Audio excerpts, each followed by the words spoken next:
오늘 함께 보실 하나님의 말씀은 신약성경 빌립보서 4장 10절에서 13절까지의 말씀입니다. 신약성경 321페이지 빌립보서 4장 10절에서 13절까지의 말씀 보도록 하겠습니다.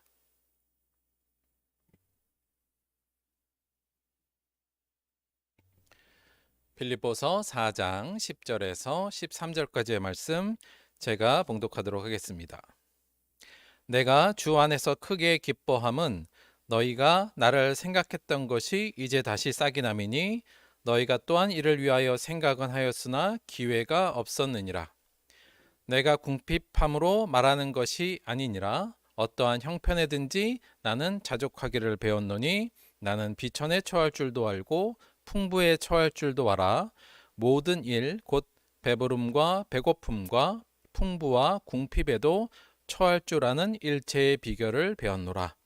내게 능력 주신 자 안에서 내가 모든 것을 할 수 있느니라. 아멘.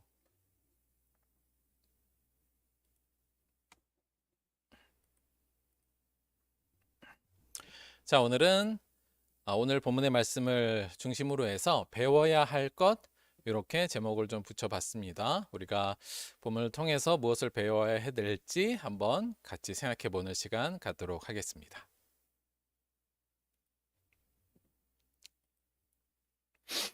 자, 이상한 변호사 우영우가 가진 비기는, 이렇게 일단 질문을 한번 드려봤어요. 저희가 요즘 요 드라마 얘기를 많이 해서 안 보신 분도 대충 좀 내용은 아실 수 있을 것 같아요. 그런데 요 드라마에서 변호사 우영우가 가진 특별한 능력들이 좀 있습니다. 그것이 이 우영우를 이상하게, 아니 때로는 비상하게 만들어서 이 드라마를 쭉 전개하는데 큰 힘으로 작용하는데요. 이 이상한 변호사 우영우가 가진 특별한 비기는 무엇이었느냐? 첫째, 이 부분이었어요. 그러니까 정확한 기억력. 말씀드렸었습니다만 이 우영우는 그 자폐 스펙트럼을 갖고 있는 장애인이었는데 그 중에 특별한 능력이 있었죠. 그래서 이 우영우 변호사는 극 중에서 어떤 능력이 있었냐면, 자기가 한 번 본 것은 거의 사진처럼 기억하는 기억력이 있었습니다. 그래서 거의 모든 법전이 머릿속에 들어와 있었고, 또 자기가 한번 살펴본 자료들은 거의 머릿속에서 끄집어낼 수 있는, 남들과 구별되는 정확한 이 기억력이 있었죠. 이를 통해서 많은 활약을 펼치는 장면들이 나옵니다. 그래서 우영우가 가진 비기 중에 하나는 이 정확한 기억력, 이렇게 이야기할 수 있고요. 또 하나, 극 중에서 변호사 우영우가 가지고 있었던 비기, 이게 이제 비밀스러운 기술도 되고요, 심오한 기술도 되는 그런 의미입니다. 또 어떤 게 있었냐면 바로 번뜩이는 통찰력이 있었습니다. 이건 뭐냐면, 아무리 법전을 정확히 달달달 외우고 머릿속에 기억이 있다 할지라도 우리가 법리를 가지고 상대방하고 이제 논쟁하고 결국 싸우는 건데, 그때는 이 아주 창의적이고 번뜩이는 통찰력이 있어야만 상대를 좀 이길 수 있죠. 극 중에서 우영우는 한 회당 한두 번은 꼭 이런 번뜩이는 통찰력이 오는 그런 장면이 있어요. 그래서 법을 잘 아는 것뿐만 아니라 그 법을 잘 적용하고 그 사건에 맞추어서 이 법리를 잘 이끌어갈 수 있는 번뜩이는 통찰력이 이 우영우 변호사에게 있었습니다. 그래서 이 두 가지 능력, 번뜩이는 통찰력과 정확한 기억력, 그래서 법에 대한 명확한 어떤 내용들과 이 통찰력으로 사건들을 잘 해결해가는 모습이 극 중에서 잘 나타나요. 그래서 이 변호사 우영우는 남들과는 다른 이러한 특별한 어떤 기술을 가지고 있었다, 그렇게 얘기할 수 있습니다. 그런데요, 이 드라마에서는 실제 우영우가 가진 비기는 요게 아니다라는 이야기를 드라마 전체적으로 하고 있어요. 그러니까 변호사 우영우가 이런 정확한 기억력과 번뜩이는 통찰력도 있지만, 사실 이거는 우영우가 가진 비기가 아니라 그냥 사실은 약간의 그냥 좀 주변부의 능력일 뿐이야. 우영우가 정말 가지고 있는 비기는 바로 이거야 라고 사실은 드라마에서 이야기하는 부분이 있었는데요. 그 부분을 어디서 찾아볼 수 있냐면, 이 드라마의 맨 마지막 그 회에 그리고 맨 마지막 그 엔딩 크레딧에 중요한 장면들이 하나씩 이렇게 작가가 배치를 했는데, 맨 마지막 그 엔딩 크레딧 장면 중에 요 장면이 있었습니다. 요거 제가 조금 어두워서 잘 안 보이는데, 우영우가 자신의 변호사 사무실에서 벽에 걸려 있는 액자를 바라보고 있는 장면이 맨 마지막 엔딩 크레딧 중에 하나 들어가요. 이건 무슨 어떤 상황이었냐면, 극 중에 이 우영우가 자기가 변호하는 사람이 부정하다는 걸 알게 돼요. 그리고 오히려 자기가 공격하는 상대가 오히려 옳다는 걸 중간에 알게 됩니다. 그럼에도 불구하고 자기의 의뢰인을, 부정한 의뢰인을 법적으로 도와주는 일을 하죠. 그때 상대편 사람이 우영우한테 이제 편지를 보내요. 그러면서 어떤 편지를 보냈냐면, 그 내용이 그 다음 장면에 나오는데, 소송에만 이기는 변호사가 당신은 되고 싶냐? 소송에만 이기는 유능한 변호사가 되고 싶냐? 아니면 진실을 밝히는 훌륭한 변호사가 되고 싶습니까? 이런 이제 항의의 편지를 보내는데, 결국 나중에 우영우가 이 사건이 끝난 후에 이 편지를 자기의 사무실에 벽에 액자로 해서 걸어놓고 늘 바라봅니다. 그래서 결국 이 정확한 기억력과 이 번뜩이는 통찰력으로 소송에만 이기는 유능한 변호사가 아니라 진실을 밝히는 이 진실성 있는 변호사가 돼야겠다. 이제 이렇게 결심하고 그렇게 발전하는 모습이 극 중에 계속 나와요.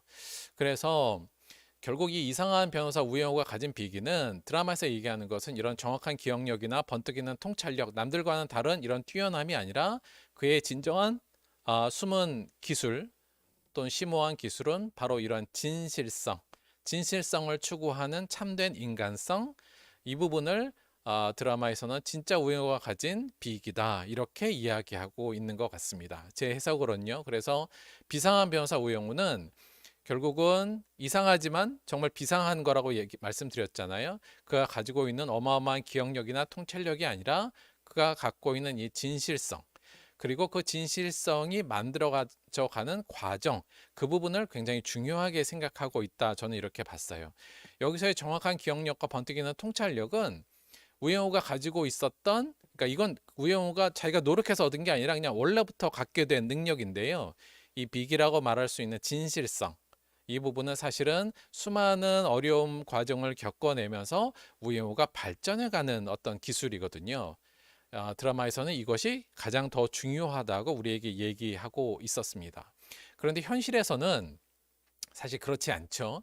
만약에 정말 이렇게 정확한 기억력과 번뜩이는 통찰력을 갖고 있는 변호사와 진실성이 있는 변호사 중에 당신은 어떤 사람을 고용할까 하면, 아마 열의 아홉은 내 소송을 이길 수 있는 이 정확한 기억력과 통찰력을 갖고 있는 변호사를 아마 우리는 선택하지 않을까?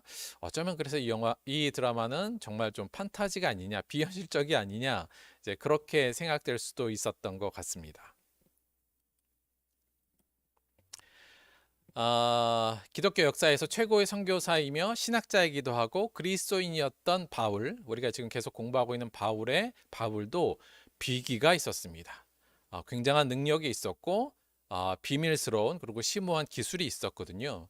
바울은 그리스도인으로서 어떠한 기술, 어떠한 뛰어난 능력이 있었을까요?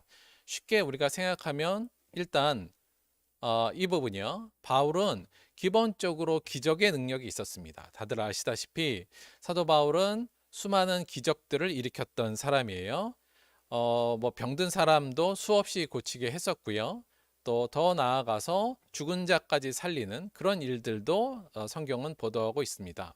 성경은 심지어 바울의 손수건이나 이 앞치마 같은 것들을 가져다가 몸에 대어도 병이 나았을 정도로 바울의 이런 은사 능력이 뛰어났다고 말씀을 하고 있어요. 그래서 바울은 이러한 바울의 기적 능력은 바울이 갖고 있는 굉장한 능력 중에 하나였고요.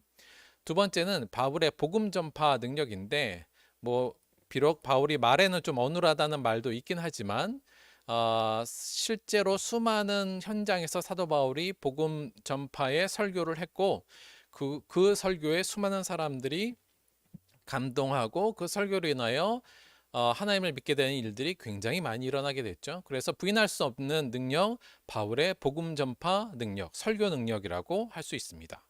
또 바울의 중요한 능력 중에 하나가 뭐였냐면 뛰어난 글쓰기요. 그러니까 우리가 다 알다시피 바울은 정말 글을 잘 쓰는 사람, 그러기 위해서 많이 공부하고 또 많은 학식을 갖췄던 사람입니다. 우리가 지금도 열심히 공부하고 있지만 이 신약성경의 거의 절반 이상을 사실 바울이 다 쓴 것들은 대부분 알고 있지 않습니까? 그래서 어찌 보면 우리 신앙의 근간이 되는 우리 신약성경, 성경 중에서도 또 신약성경 중에 상당 부분은 사실 바울의 글쓰기에 의해서 오늘날 우리가 빛을 보고 그 은혜를 받고 있다, 이렇게도 볼 수 있죠. 특히나 바울의 글쓰기는 뛰어난 걸로 정평이 당시에도 났었으니까요. 이런 능력도 있었고요. 또한 바울의 중요한 능력 중에 하나는 이 부분이라고도 볼 수 있을 것 같아요. 바울의 끊임없는 열정. 그가 예수 그리스도를 만난 이후에 그리고 소명을 받은 이후에 그는 정말 끊임없이 그 받은 소명을 완수하기 위해 수많은 곳을 돌아다니면서 하나님의 말씀을 전했습니다. 이러한 열정도 저는 중요한 기술이며 또 능력이다, 이렇게 볼 수 있을 거라고 봐요. 그래서 사실은 사도 바울은 어찌 보면 정말 우리가 볼 때는 완벽하다 이럴 정도였죠. 만약에 요즘에 어느 목사님이 설교도 잘하고 글도 잘 쓰고 열정도 좋은데 기적까지 일으킨다 이러면 정말 최고의 목사님이 아닐까, 그런 생각을 갖습니다. 사도 바울은 그 정도의 능력을 가졌었어요. 그런데 사도 바울의 글 중에 사도 바울이 이러한 능력들이요, 기적도 일으키고 복음 전파도 잘하고 글도 잘 쓰고 이런 열정에 대해서 이것이 나의 능력이야, 나 이런 능력 좀 있어, 이런 식으로 약간이라도 자랑하는 부분을 저는 본 적이 없는 것 같습니다.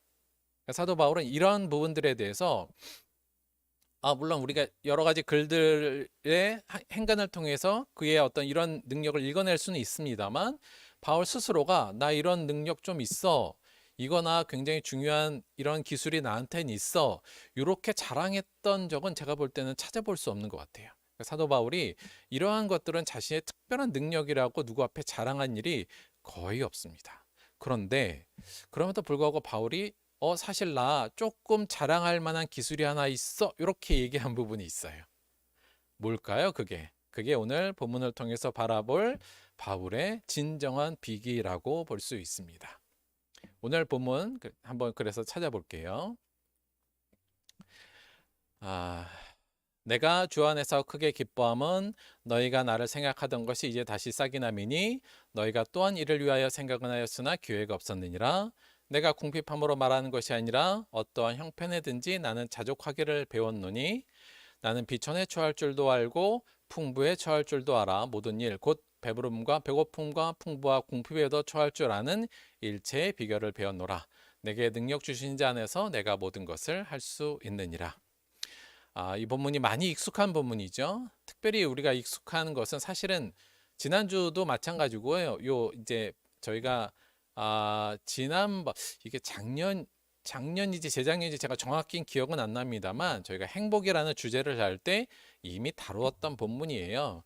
그래서 사실 개인적으로 저도 요건 좀 뛰어넘어가 볼까 생각은 해봤는데, 저희가 지금 쭉 이 빌립보서를 약간 강해식으로 하고 있다 보니까 다시 이 본문을 저희가 마주치게 되긴 했는데, 물론 저희들의 이게 설교 침투력이라는 게 저희가 100%가 아니잖아요. 그리고 여러분의 기억력도 한계가 있고 하고, 또 본문의 내용의 중요성도 있기 때문에 그냥 다시 저희가 이 본문을 다시 그냥 잡고 오늘 설교를 계속 하고 있습니다. 여러분 또 그렇게 생각해 주시고, 별로 기억 안 나시죠? 근데 아마 이제 설교 내용을 좀 들으면 아마 기억은 좀 나실 것 같아요. 굉장히 또 중요한 부분이라 한 번 더 한다, 이렇게 복습이다, 이렇게 생각하시되 조금 더 다른 관점으로 오늘 말씀에서 또 다른 메시지들을 저희가 볼 거니까 그렇게 생각해 주시면 될 것 같습니다. 복습의 의미로 오늘 본문 말씀 한 절 한 절 보면서 살짝씩 예전 기억을 한번 떠올려 볼게요. 10절 먼저 보면, 내가 주 안에서 크게 기뻐함은 너희가 나를 생각하던 것이 이제 다시 싹이 나미니 너희가 또한 이를 위하여 생각은 하였으나 기회가 없었느니라. 자, 사도 바울이 지금 빌립보 교인들에게 지금 쓰는 편지죠. 내가 근데 되게 기쁜 건 뭐냐면, 빌립보 교인들 너희가 나 바울을 생각하던 것이 이제 다시 싹이 나미니 너희가 또한 이를 위하여 생각은 하였으나 기회가 없었다. 사실 요 뒤 배경에 어떤 일이 있었는지는 정확히는 알 수 없을 것 같습니다. 그런데 빌립보 교회가 어, 여러분 지난번에도 말씀했지만 사도 바울이 유럽 대륙의 첫 번째 가서 세운 교회가 빌립보 교회였잖아요. 그때 누구를 중심으로 우리가 배웠던 루디아 기억나시죠? 그러니까 루디아를 통해서 빌립보 교회를 결국 이제 세우고 그 중심에 루디아가 있었다는 말씀도 저희가 했죠.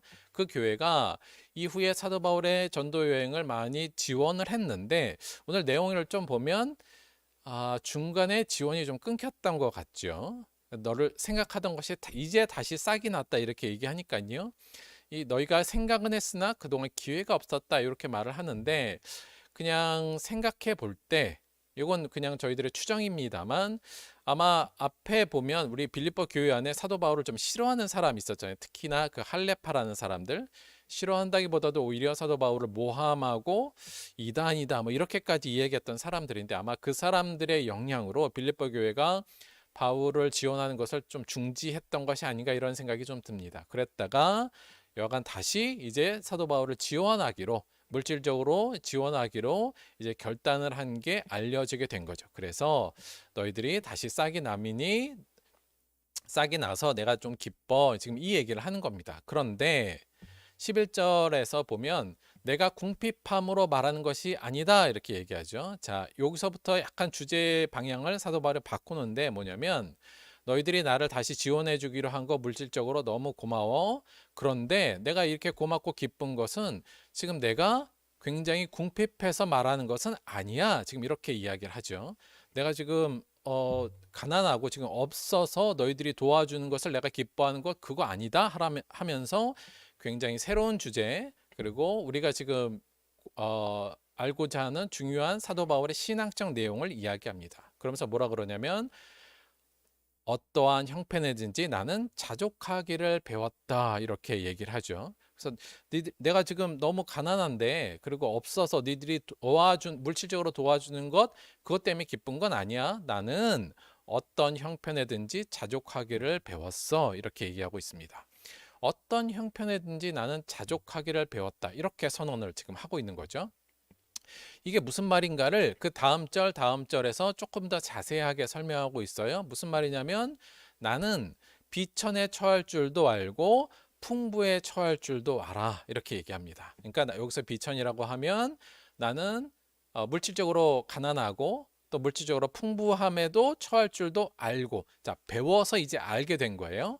그리고 이거 단순히 물질적인 것뿐만 아니라 명성이나 이런 부분에서도 높을 때도 또 명성이 낮을 때도 또 누군가에 의해서 비판을 듣고 누군가가 무시할 때도 칭찬할 때도 그 모든 환경 어떤 형편에서든지 나는 처할 수 있는 방법을 알고 있어. 조금 더 구체적으로 말하면 나는 비천에 처해서도 비굴하지 않고 풍부에 처해 있을 때도 교만하지 않을 수 있는 것을 알아. 왜냐하면 나는 배웠어. 지금 이렇게 얘기하고 있잖아요.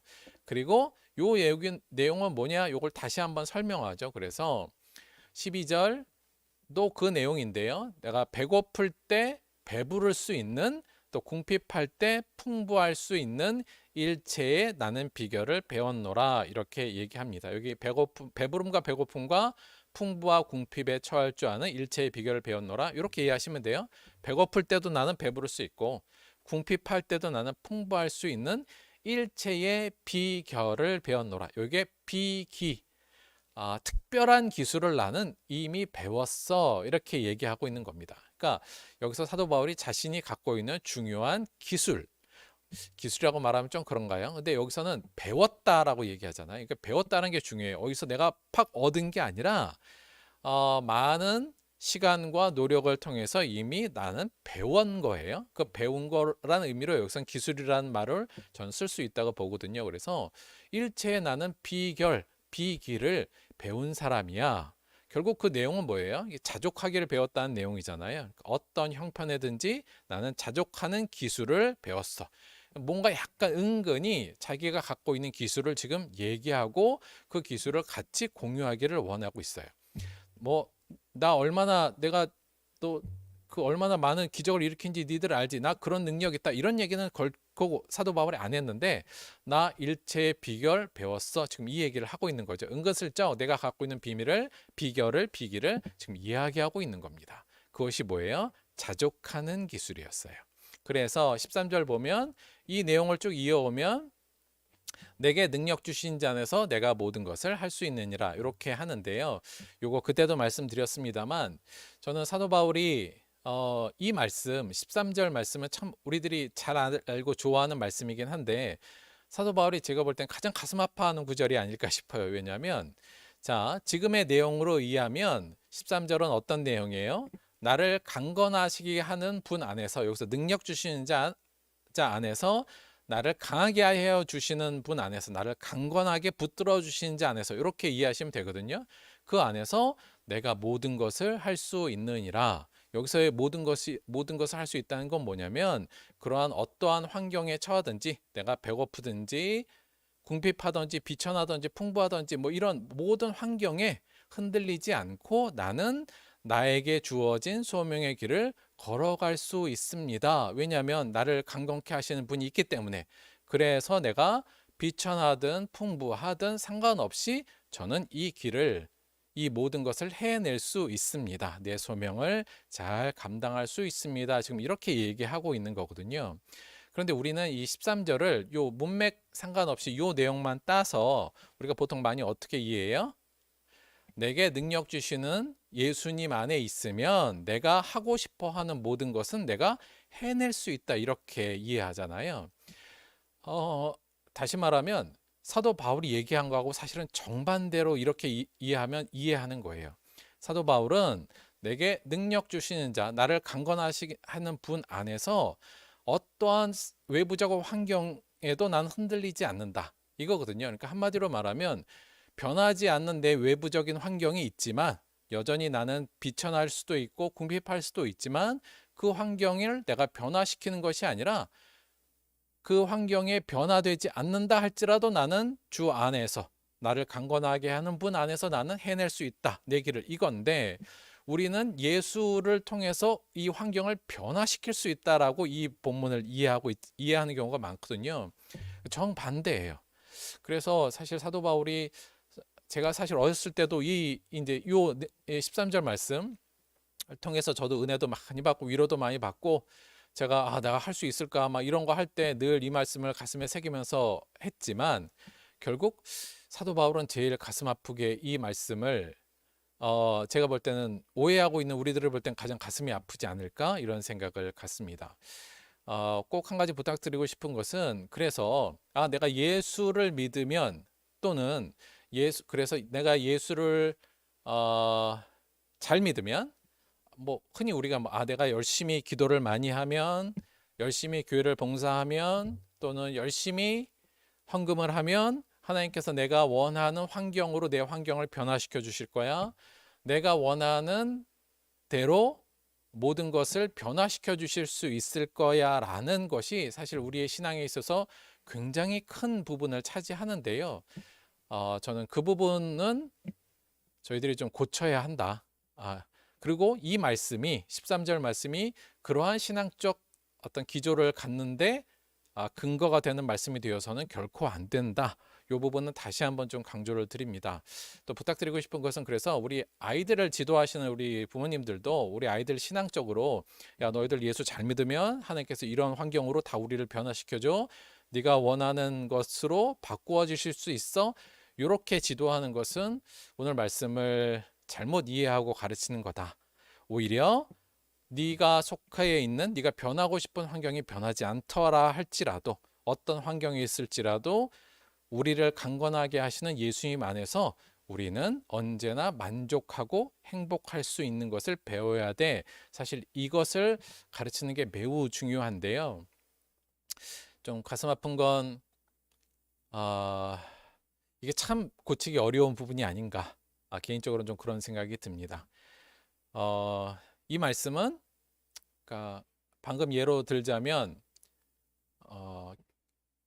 우리가 열심히 기도하고 열심히 봉사하고 열심히 헌금하면 하나님께서 우리의 환경을 내가 원하는 대로 변화시켜 줄 수 있어. 이 말씀이 아니라 우리의 환경이 어떻든 간에 나는 예수 안에 있을 때 열심히 계속적으로 기도할 수 있고 열심히 더 하나님께 헌금할 수도 있고 더 열심히 봉사할 수 있어. 환경에 상관없이 나는 하나님을 사랑하고 그의 말씀을 따르는 일을 언제나 할 수 있어. 이 말씀이거든요.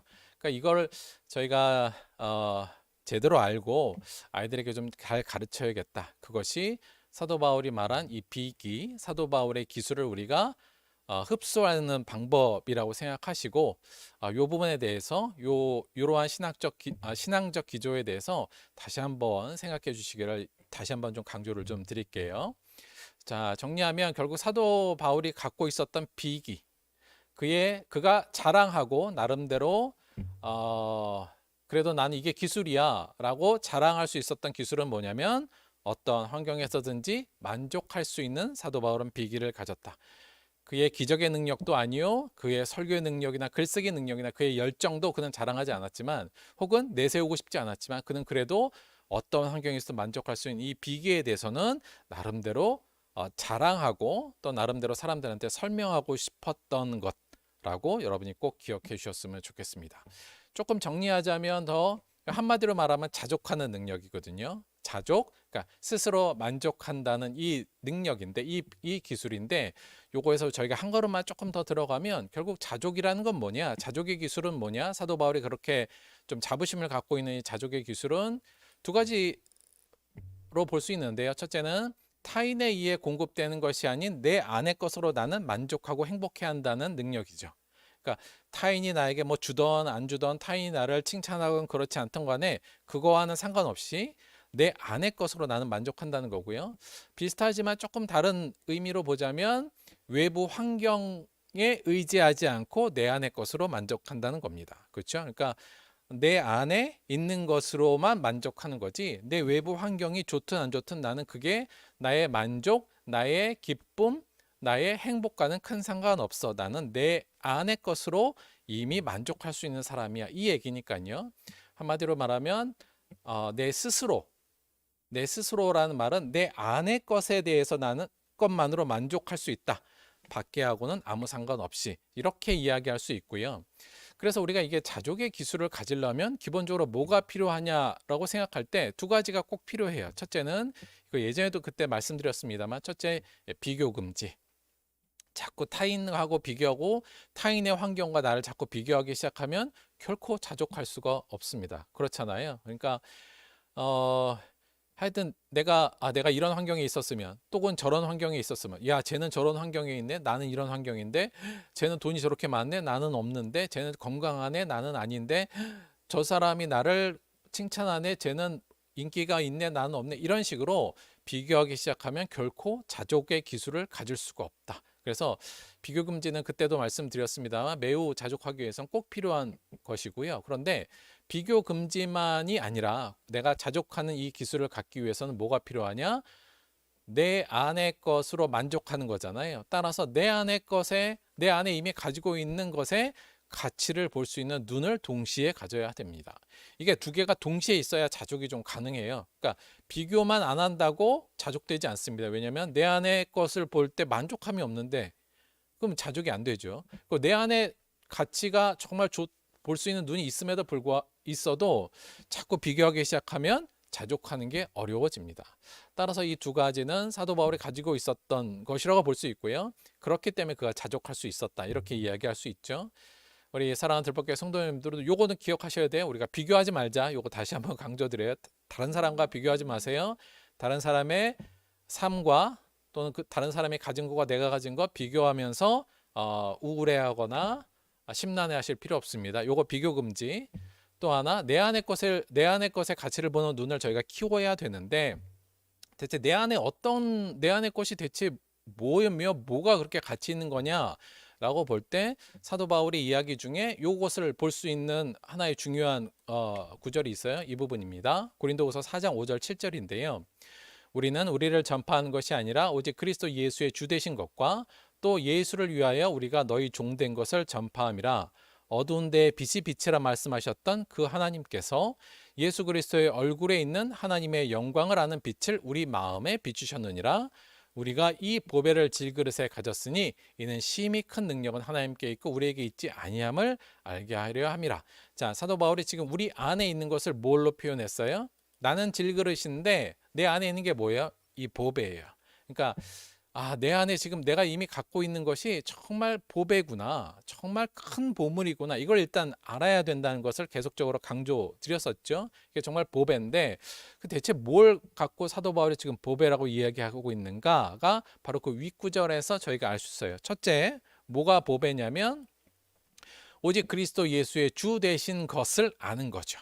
6절에 의하면 멋지게 표현하죠. 어두운 데 빛이 내 빛이 빛이라 말씀하셨던 그 하나님께서 예수 그리스도의 얼굴에 있는 하나님의 영광을 아는 빛을 우리 마음에 비추셨어요.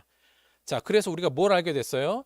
예수가 그리스도이며 그의 십자가의 능력이 무엇이며 우리가 죄인임을 알게 되고 그 예수를 주로 섬겨야 된다는 이 기본적인 우리의 갖고 있는 이 복음의 내용을 우리가 알게 됐잖아요. 그게 첫 번째 보물, 보배. 이게 정말 보배구나. 이건 정말 하나님께서 하나님께서 그 빛을 우리 마음속에 비춰줘야만 알 수 있는 그 위대한 진리의 내용을 내가 알고 있구나. 이 보배를 알고 있구나. 하나님께서 주셨구나. 이게 첫 번째 그가 갖고 있었던 내 안의 것의 가치고요. 두 번째는 그 다음에 예수를 위하여 우리가 너희 종된 것 이렇게 얘기했잖아요. 이건 뭐죠? 예수를 위해서 우리가 고린도 너희들 교회에 내가 종된 것 이거 이게 무슨 보배예요? 예수님의 길을 따라서 이 말이죠, 그렇죠? 예수님의 말씀에 순종하여서 내가 너희를 지금 섬기는 이 삶, 종된 삶, 너희를 지금 섬기는 예수님이 우리를 섬기는 종이 되었던 것처럼 이제 내가 예수를 위해서 너희들을 위해 종의 삶을 사는 것 이것이 나한테는 보배야. 왜냐하면 예수 그리스도의 길을 쫓아가는 거잖아. 그게 바로 예수의 제자의 삶이잖아. 이게 얼마나 보배이고 얼마나 큰 은혜인지 몰라 이거죠. 그래서 내가 알게 된 그리스도 안에서의 진리와 그 진리를 이제 쫓아 살게 되는 이 삶이 정말 보배구나. 이게 정말 세상 무엇과도 바꿀 수 없는 보배라는 것을 사도 바울은 늘 볼 수 있었던 거죠. 그래서 우리도 이걸 볼 수 있는 눈, 정말 내가 갖고 있는 지금 이 삶의 자세와 주께서 주신 이 복음의 진리를 알게 되는 것은 정말 큰 은혜구나. 정말 큰 보물이구나. 이걸 볼 수 있는 눈이 필요한 것.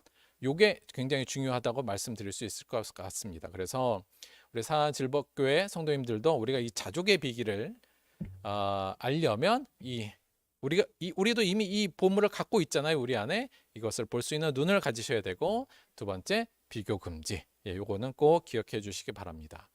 사실 사도 바울이 이 자족의 비기가 있었기 때문에 그가 이렇게 이야기한 거 우리 잘 알고 있죠. 항상 뭐 하라고요?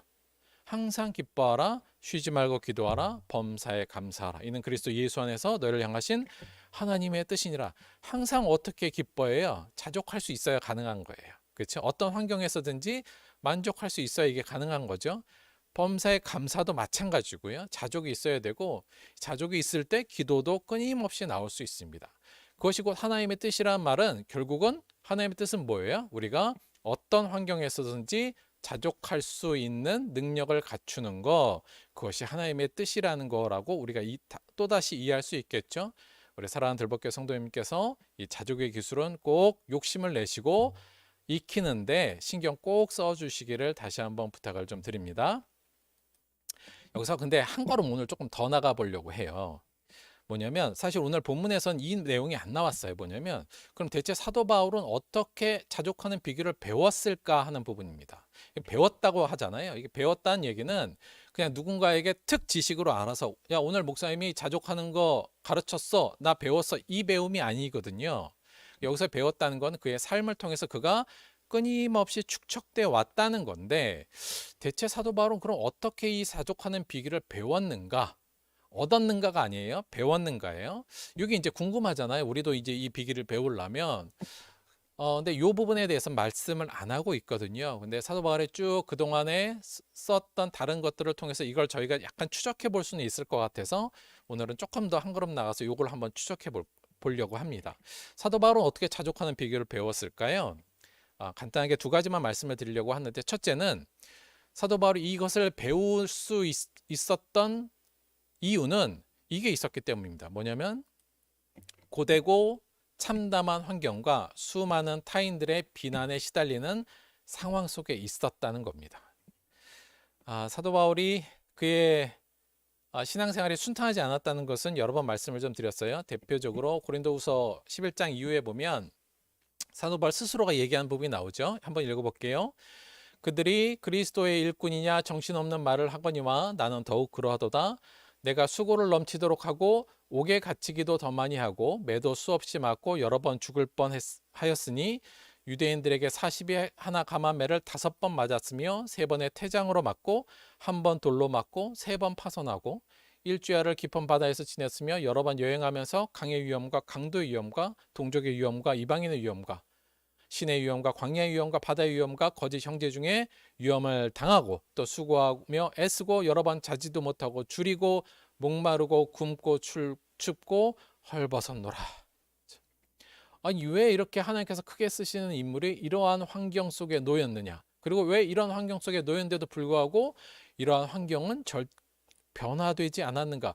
이거 저희들이 생각할 때 좀 안타깝지 않습니까? 우리 같으면 하나님께서 그렇게 크게 쓰신 인물은 이런 어려움이 없어야 될 거라고 생각하는데, 근데 역설적으로 과연 이러한 상황에 사도 바울이 들어가서 정말 힘들고 춥고 배고프고 죽을 만한 공포의 위기를 겪고 여러 위험을 겪지 않았다면 과연 그가 자족할 수 있는 비기를 배웠을까요?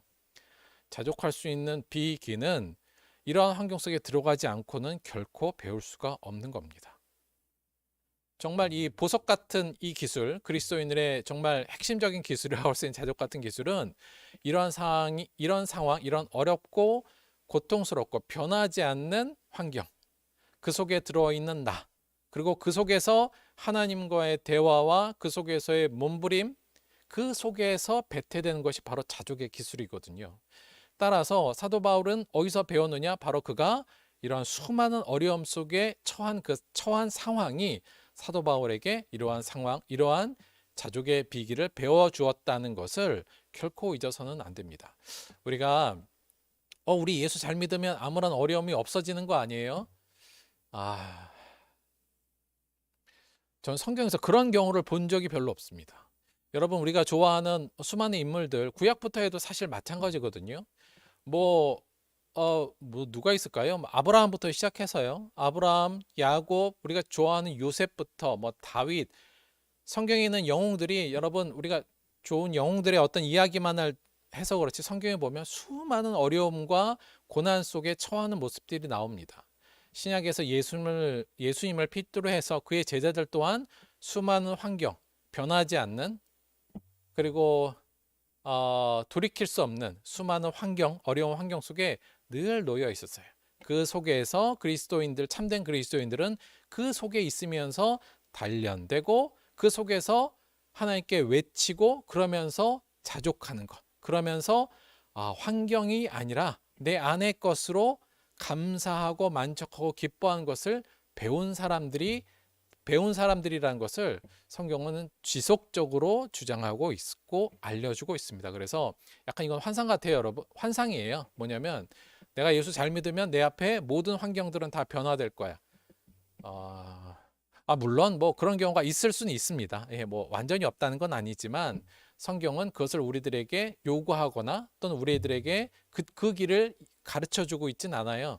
오히려 어떻게 하라고요? 그런 환경 속에서도 자족하는 것을 배우기를 원하는 것이 성경이 우리에게 가르치는 바다. 그래서 이 부분은 꼭 명심하셨으면 좋겠어요. 사도 바울이 그 비기를 배울 수 있는 근본적인 근거는 뭐냐면 그가 그러한 환경, 고되고 참담한 환경, 또 수많은 타인들에게 비난받는 상황 속에 있었기 때문에 배웠다는 것 하나 기억해 주시고요. 두 번째, 그 환경 속에서 그는 은혜의 족함을 배웠다. 이 부분을 꼭 말씀드리고 싶어요. 우리가 사도 바울하면 또 잘 아는 어떤 일화 에피소드인데요. 자, 사도 바울이 이렇게 얘기하죠. 여러 계시를 받은 것이 지극히 크므로 너무 자만하지 않게 하시려고 나에게 내 육체의 가시 곧 사단의 차자를 주셨으니 이는 나를 쳐서 너무 자만하지 않게 하려 하심이라. 이것이 내게서 떠나가게 하기 위해서 내가 3번 주께 간구하였더니. 자, 앞에 것들은 그러니까 나를 자만하지 않기 위해서 뭐 이런 것들은 일단 사도 바울의 일단 해석이에요. 그 당시로 돌아가면 사도 바울이 어떻게 한 거냐면 사도 바울 안에 육체의 가시가 있었어요. 우리가 정확한 뭔지는 모르겠습니다만 아마 육체에 아주 좀 뭐랄까요? 좀 좋지 않은 질병, 그리고 내적으로 아니라 외적으로 드러나는 어떤 질병이었던 것 같아요. 많이들 간질이라고도 얘기를 하는데, 여간 육체에 가시가 있었는데 그것이 사단의 사자를 주셨다 하니까 사도 바울을 싫어하는 사람들 있잖아요. 그를 공격했던 사람들이 이 육체의 병을 가지고 상당히 많이 공격했던 것 같아요. 아마 이러겠죠. 야, 사도 바울 쟤는 뭐 자기가 여러 사람들을 고치고 하나님의 능력을 보인다더니 지는 못 고치네. 이거 다 거짓말 아니야? 아마 이런 식으로 공격을 아마 많이 받았을 것 같아요. 뭐 당연히 그렇게 공격했겠죠. 자, 그랬더니 사도 바울 어떻게 했어요? 하나님께 기도를 합니다. 3번, 주여 요것이 나에게 떠나가게 하여 주옵소서라고 3번 기도하잖아요. 근데 3번이라는 게 첫 번째 기도할 때 응답이 없었고요. 또 두 번째 기도했더니 응답이 없었어요. 3번째, 이건 좀 해주십시오, 이렇게 한 거겠죠. 아무래도 간구했더니 나에게 이르시기를, 그러면서 하나님의 음성을 듣습니다. 근데 뭐라 그랬냐면 내 은혜가 내게 족하다. 물론 이는 내 능력이 약한 데서 온전하여 짐이라 하신지라까지가 따옴표인지 아니면 내 은혜가 내가 족하다 여기까지만인지는 정확히 모르겠어요. 제가 볼 때는 원문으로 보면 제가 볼 때는 이게 내 은혜가 내게 족하다 이것까지만 직접 인용이었던 것 같아요. 그 이유는 그 이후에 그러니까 사도 바울이 하나님을 위해서라도 이 병은 좀 낫게 해주셔야 되는 거 아니겠습니까? 이것 좀 도와주세요 했더니 들려온 하나님의 대답은 뭐예요? 내 은혜가 하나님이 주시는 은혜가 너에게 이미 충분하게 가 있어. 지금 이 얘기를 들은 거예요. 사도 바울이 그 얘기를 듣는 순간 뻥 터졌겠죠. 아마 큰 충격을 받았을 겁니다. 그리고는 그 이후에 그의 모든 것들이 생각이 이제 바뀌기 시작했을 것 같아요. 나에게 이미 충분한 은혜가 와 있구나. 그리고 나에게 더 많은 은혜가 오는 것이 나에게 결코 좋은 것은 아니구나. 내 은혜가 이미 충만하구나라는 것을 하나님의 말씀을 들은 순간부터 그의 사고방식과 생각이 완전히 바뀐 것 같습니다. 이는 내 능력이 약한 데서 온전하여 짐이라 하신지라. 그러므로 도리어 크게 내가 기뻐함은 나의 여러 연약한 것들에 대하여 자랑하리니 이는 그리스도의 능력이 내게 머물게 하려 함이라. 그러므로 내가 그리스도를 위하여 약한 것들과 능력과 궁핍과 박해와 공고를 이제 기뻐하노니 이는 내가 약한 그때가 강함이라. 아마 제가 볼 때는 이 내 은혜가 내게 족하도다 이 말을 들은 이후부터 사도 바울은 진정한 자족의 비기를 배우게 되었던 것 같습니다. 우리가 그럼 자족의 비기를 배우려면 어떻게 해야 될까요? 저는 저희도 똑같이 이 과정을 겪을 수밖에 없다. 그리고 이 자족의 비기는 어느 순간 내가 주여 기도하면 그냥 나에게 쭉 주는 은사가 아니라 우리가 수많은 이러한 환경들 속에서 끊임없이 시달리고 그러나 주님 앞에 매달리고 그 앞에서 우리가 씨름하는 그 모든 과정을 통해서 우리에게 차곡차곡 쌓이는 기술이라는 거 이거 기억해 주시고요. 어렵지만 이 기술을 향해 이 기술을 흠모하고 또 이 기술을 위해서 기도하게 되는 여러분이 되기를 바랍니다. 그래야만 진정으로 우리가 항상 기뻐할 수 있고 주 안에서 기뻐할 수 있으며 주님의 제자로 살아갈 수 있기 때문이죠. 저는 사도 바울이 내 은혜가 내게 족하도다 이 얘기를 탁 하나님께 들었을 때 아마 이 장면이 생각났었던 것 같아요. 어떤 장면이요? 바로 예수 그리스도의 이 장면이 아마 떠올랐던 것 같습니다. 그 이후에 사도 바울이 고린도후서 14장 4절에 뭐라 그랬냐면 그리스도께서 약하심으로 십자가에 못 박히셨으나 여기서 약하심이라는 건 뭐예요? 방금 말한 거 자기가 궁핍하고 연약하고 이런 것들이요. 그러니까 사도 바울에 의하면 그러니까 그리스도께서 그 수많은 환경 그 나쁜 환경 속으로 십자가에 못 박히셨으나 그것을 하나님께서 안 바꿔주셨죠. 그래서 못 박히셨으나 하나님의 능력으로 살아 계시니 그랬더니 하나님의 능력으로 살아 계셔요. 우리도 그 안에서 약하나 우리도 예수 안에서 지금 굉장히 어려운 환경 속에 놓여 있으나 너희에 대하여 하나님의 능력으로 그와 함께 살리라. 그렇죠? 아, 내가 지금 예수님도 그랬구나. 예수님도 저 환경 속에서 하나님께서 안 변화시켜 주셨지. 그 저렇게 힘들고 고난의 길 하나님께서 그 환경을 안 변화시켜 주셨지. 그러나 결국 그를 통해서 뭐예요? 하나님의 능력이 나타나서 예수님은 부활의 영광을 찾으셨고, 우리도 지금 예수 안에 있어서 여전히 어려운 환경 속에 있으나 그 안에 있으나 우리가 만족하며 살아갈 때 결국 그 하나님의 능력으로 그와 함께 살게 될 것이다. 이렇게 얘기한 걸 보면 아마 그 얘기를 듣는 순간 바로 이 예수님의 모습이 떠올랐고, 아마 그 이후로 사도 바울은 자신의 환경을 변화시켜 달라는 기도는 안 하게 되었을 것으로 저는 생각됩니다. 정리할게요. 우리가 배워야 할 것, 저는 이게 훈련할 것이라고 생각하는데, 이건 뭐냐? 첫째, 환경과 타인의 변화를 추구하는 것은 좀 지양합시다. 사실 저는 아까 말씀드렸지만 우리가 열심히 하나님께 뭘 열심히 하면 하나님이 우리가 원하는 식으로 환경을 변화시키시고 내 주변 사람을 변화시켜 줄 거라고 많이들 기대하는데요. 그거는 일종의 환상의 일 뿐이다. 오히려 그렇게 추구하는 것은 지양하자. 요거 다시 한번 말씀을 드리고요. 두 번째, 내가 속한 환경과 상황 속에서 만족함을 지향하자. 세 번째, 비교하지 말고 내가 받은 은혜, 보물에 집중하자. 그리고 네 번째, 우리는 이미 충분한 은혜를 받았음을 기억해야 된다. 다섯 번째, 바꾸고 싶은 환경이 오히려 우리의 은혜임을 자각하자. 이렇게 생각하시고 이런 것들을 배우면서 훈련해서 우리도 사도 바울이 가졌던 이 자족의 기술을 꼭 익혀갈 수 있도록 함께 했으면 좋겠습니다. 결국은 이 자족인데요. 이게 스스로 만족이잖아요. 그런데 오늘 말씀에 의하면 결국 그 만족의 근거가 뭐예요? 내 안에 있는 거, 내 안에 있는 보물이잖아요. 그 보물이 뭐예요? 결국 예수잖아요. 예수의 은혜고 예수의 삶이고 예수의 삶을 쫓아가는 거니 결국 자족은 뭐예요? 예수님 만족. 다른 말로는 이렇게 볼 수 있을 것 같아요. 우리의 환경을 변화시키려고 하지 말고 예수님으로 만족하는 것, 그것이 우리가 자족으로 가는 지름길이다. 다시 한번 이렇게 말씀을 드립니다. 참된 그리스도인은 예수님의 능력으로 나의 환경을 변화시키려는 자가 아니라 어떤 환경 속에서도 예수님으로 만족하려는 자다. 이거 너무나도 당연한 말인데도 불구하고 우리는 예수님의 능력으로 나의 환경을 변화시키는 기술을 익히려고, 그리고 그러한 기술을 가르쳐 준다고 하는 것에 귀는 쪽 여는데요. 어떤 환경 속에서도 예수님으로 만족하자 이러면 혹 응답하지 못한 자의 자기 변명 정도로만 생각하는 경향이 있습니다. 결코 그렇지 않습니다. 사도 바울이 그걸 증명하는 사람이에요. 우리는 예수님의 능력으로 나의 환경을 변화시키는 자가 아니라 어떠한 환경 속에서도 예수님만으로 만족하려는 자로, 그러한 그리스도인으로 성장하도록 노력하고 기도하는 저와 여러분이 되기를 주님의 이름으로 축원드립니다. 제가 기도할게요. 하나님 고맙고 감사드립니다. 우리는 하나님 백을 이용해서 내가 원하는 대로 이 삶을, 이 세상을 변화시키고자 그런 꿈들을 꿉니다. 그러나 사도 바울이 오늘 얘기한 것처럼 참된 그리스도인은 내가 원하는 대로 타인을 변화시키고 타인이 변화하기를 원하고, 내가 갖고 있는 육체의 환경, 내 모든 주변의 환경을 내가 변화시키려고 하는 그 노력들이 아니라 우리가 진정으로 추구해야 될 것은 어떤 환경 속에서도 내 안에 있는 보물로 감격하며 감동하고 기뻐하는 것이라는 것을 기억하는 우리들 될 수 있도록 인도하여 주옵소서. 우리 안에 참된 그리스도인이 되고자 하는 소망을 넣어주시고 어떤 상황에서 자족할 수 있는 기회를 배워나갈 수 있는 환경을 감사로 받아들일 수 있는 우리들 될 수 있도록 함께하여 주옵소서.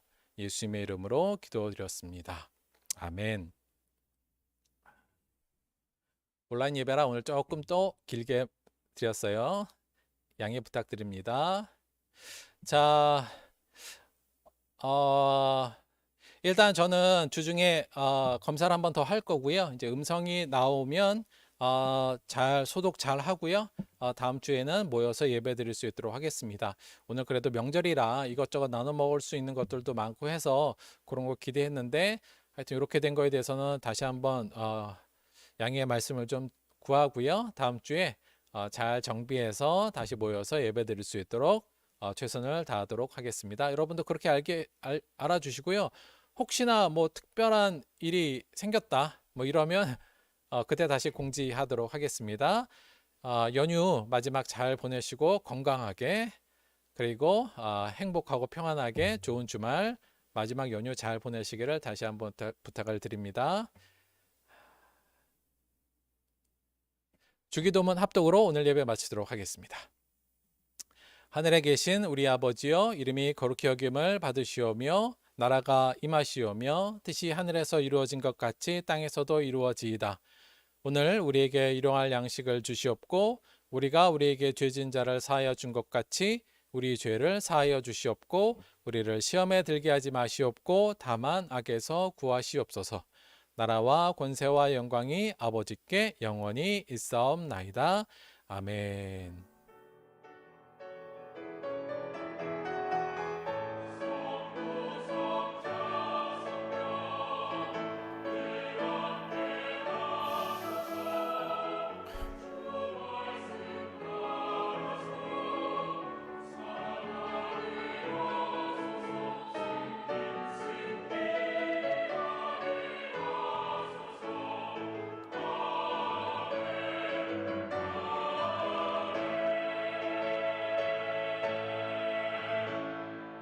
수고하셨습니다. 하나님께 감사의 복수드리겠습니다. 점심 맛있게 드시고 우리 정경혜 사모님 힘내시고 잘 이겨내시기 바랍니다. 다른 분들도 더 조심하시고 또 명절이라 아무래도 왔다 갔다 하다 보면 더 위험성이 있을 것 같아요. 다들 더 조심하시고 좋은 주말 또 명절 내일까지 잘 보내시길 바랍니다. 수고하셨어요. 감사합니다.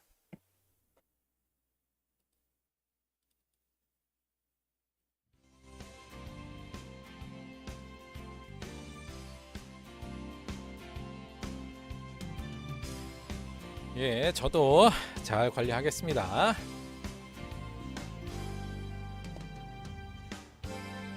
너는 담장 너머로 뻗은 나무 가지에